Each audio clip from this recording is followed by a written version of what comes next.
Well, what should we expect from 2025? The answer depends on whether you're consulting the mystic crystal ball or actually crunching statistics. Yeah, it's an age-old debate of science versus the supernatural. And to help us to get to the bottom of it, futurist Dr. Catherine Bell joins us in the studio.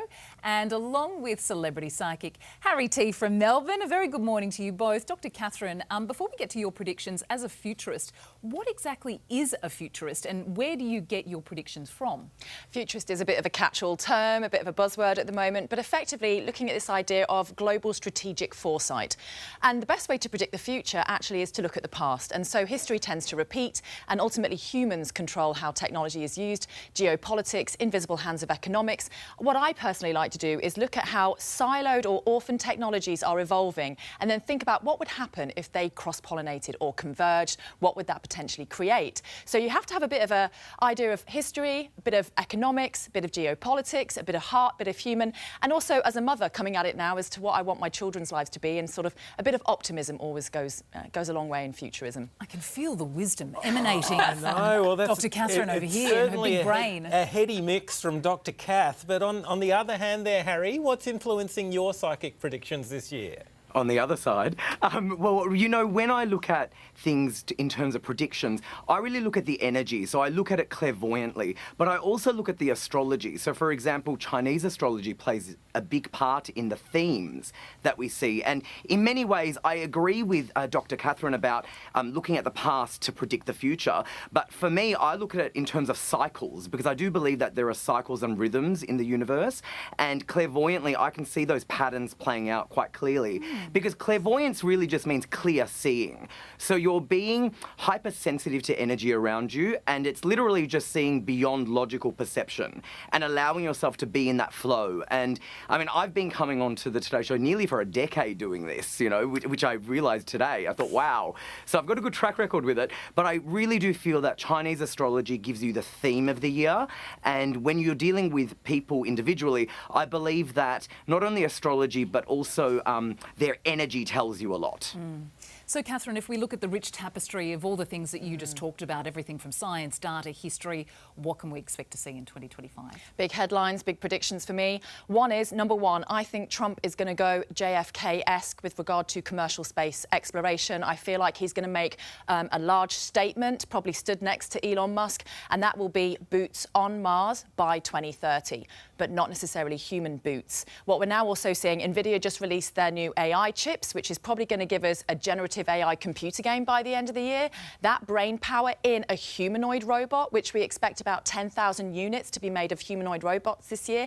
Imagine you can create a synthetic sapiens digital doppelganger of yourself in a humanoid robot in your house to fold the clothes the way you want them to be folded and cook the food the way you want it to be cooked. That will start coming.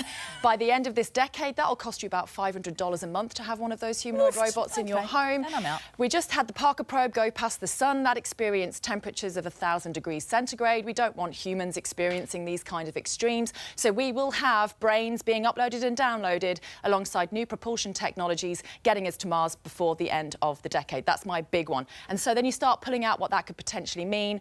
We need to be focused also on what's happening on planet Earth. Antarctica is going to be in our headlines this year. We've got a lot of geopolitical instability around the idea of protecting Antarctica and the Antarctic treaties. Australia has a key role in Antarctica. We control a third of that continent.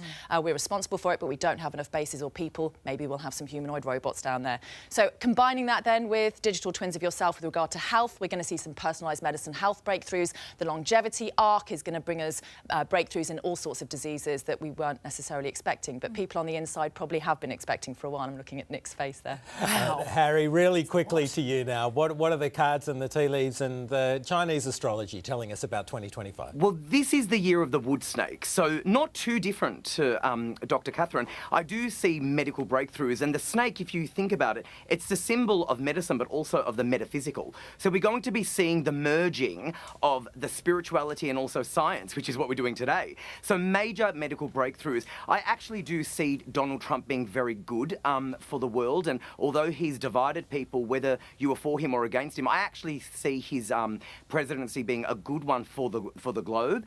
And also 1965 was the last time that we had the wood snake. So 1965 we did see people stepping into space.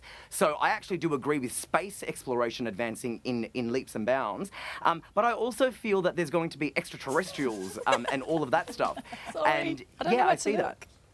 I see that. And what's incredible is, you know, the fact that we've got Trump, the fact that we've got all these advancements in medical breakthroughs, the fact that we've got the energy of 2025 working for people, that's what I think. So if you're really going to want to create good things in your life, this is the year to strike ahead. But combine the metaphysical with science. I love that, and both very similar, extraordinary. Yeah, same but different in a You know roundabout what? way of getting This there. is exactly, and this is sort of when you probably do. You know that viral Trump dance?